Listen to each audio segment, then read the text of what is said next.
Welcome back to another episode of the Sports Den. I'm Daniel, as always coming to you from a secret location, where today's topic is the NFL Draft. The draft wrapped up this weekend, had a lot of drama, had a lot of intensity. It went to a new virtual format due to the coronavirus, and I have to say, as a football fan and a sports fan, I thought it was pretty cool the way it went out. All the NFL teams made their picks quickly. The pacing was good to the draft. It didn't drag on like it normally does over the past couple of years. Teams weren't taking 15 to 20 minutes to make a pick. They were in and out with their selections, and it really went well these past 3 days. Also, it was also cool to see the war rooms from the coaches' homes and see how these guys are living. You know, Bill Belichick had his dog making his picks for him. You had Cliff Kingsbury with the fly, desert pad with the fireplace outside. That was pretty cool. It was also cool to see the college prospects with their families and to see the emotions of all of them together once the players were selected. That was also a great moment as well. It had really, a heartwarming moment to see these guys get picked and to share that moment with their families. But then getting to the big part of it was the actual selections. This draft, by far, had a lot of talented prospects. Some teams made some great picks. Other teams made some questionable picks. I have a list behind me. Obviously, a lot of teams out there, I like what they did with their drafts overall, and some other teams I didn't. But I tried to condense the list, and I'll show you what I have right here behind me. So, starting with the quality picks.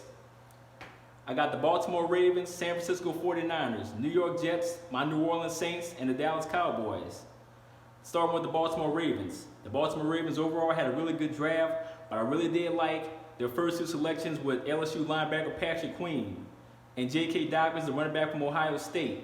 I like what the San Francisco 49ers did, selecting Javon Kinlaw out of South Carolina. He can replace DeForest Buckner, who Buckner was traded to the 49ers, to the Indianapolis Colts from the 49ers.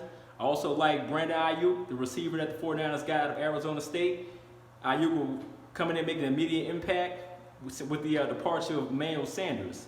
I also like what the New York Jets did, selecting one of the highest rated tackles in Mekhi Becton. He'll be there to protect Jets quarterback Sam Darnold's blind side. And now the Jets also give Darnold a perimeter weapon on the outside, and Baylor wide receiver Denzel Mims. The guy has great hands, he can fly. Now moving on to my New Orleans Saints. I love what they did selecting Cesar Ruiz, the tackle out of Michigan. He was a top-rated interior lineman in the draft, and the Saints know that they have to shore up that interior line to keep Drew Brees clean in the pocket. I definitely love the linebacker selection that they made, the Saints did, moving up into the third round to select Wisconsin linebacker Zach Bond. The guy can fly from sideline to sideline. He's a playmaker. He'll be a nice compliment to Saints linebacker Demario Davis. And also you have to go to the Dallas Cowboys.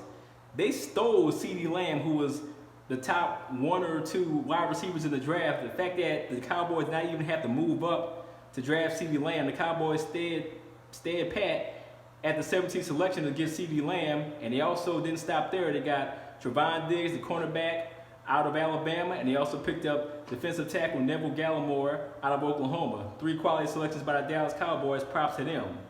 Now my head scratchers, I had the Oakland Raiders and the Green Bay Packers, starting with the Raiders. So the Oakland Raiders had an opportunity to select Jerry Jeudy, the top-rated wide receiver in the draft out of Alabama, or CeeDee Lamb, the top-rated wide receiver out of Oklahoma who went to the Dallas Cowboys. But instead, the Raiders elected to select Henry Ruggs Jr. Now, I like Henry Ruggs Jr. a lot, but if I have an opportunity to go with Lamb or Jeudy, I'm going to go with those two because they're both more complete receivers than Henry Ruggs is. Henry Ruggs is a stud who I like a lot, but he's more of a speed guy. And if anybody knows about the Oakland Raiders, they value speed at the receiver position. All I'm saying is Ruggs will turn out to be a really good receiver, but if you have an opportunity to go with Jeudy or Lamb, I would went with those guys. And probably the biggest head scratcher for me was the Green Bay Packers selecting Jordan Love, the quarterback out of Utah State, with their first round pick and not getting Aaron Rodgers any help at wide receiver. It's a very deep wide receiver class, and the Green Bay Packers need to surround Aaron Rodgers with some talent because the Packers are supposed to be in win now mode, but the move that the Packers made selecting Jordan Love signals that they're already preparing for life after Aaron Rodgers.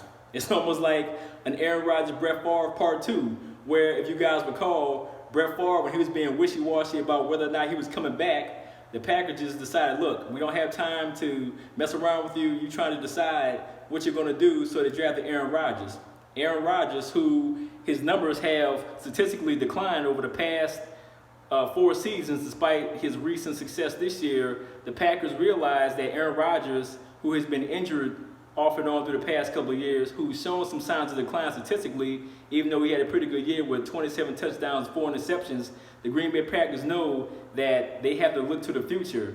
I just don't think that Jordan Love was the answer right now. I would prefer for the Packers to go after a Brandon Ayuk, the wide receiver out of Arizona State, or Denzel Mims out of Baylor. Both of those receivers were still on the board that the Packers could have took. So it's a questionable move that the Packers would just go ahead and not get Aaron Rodgers a weapon on offense to help him out. Now, obviously, it doesn't bother me at all. I'm not an Aaron Rodgers fan or a Packers fan, but objectively speaking, I do feel like Rodgers is a great quarterback. You should at least get the man a weapon, knowing that he only has a few more good years left. Even though Rodgers has hinted at wanting to play into his 40s, but I don't see that happening. And the Green Bay Packers, who knows what the future holds for them and what they're going to do going forward now that they have Jordan Love back there. And I don't see a scenario where Aaron Rodgers is going to go out of his way to try to coach Jordan Love and help him, grooming a guy to take his job. But we'll see what happens. So I want to hear from you guys out there. Who were your biggest winners and losers in this year's NFL draft? Who had quality choices, who had head-scratching picks, and did you like what your team did? As always, leave your comments below. Let me know what you think. And more importantly, everybody stay home, stay safe. We'll get through this coronavirus. We'll do it again next time, and I'm out.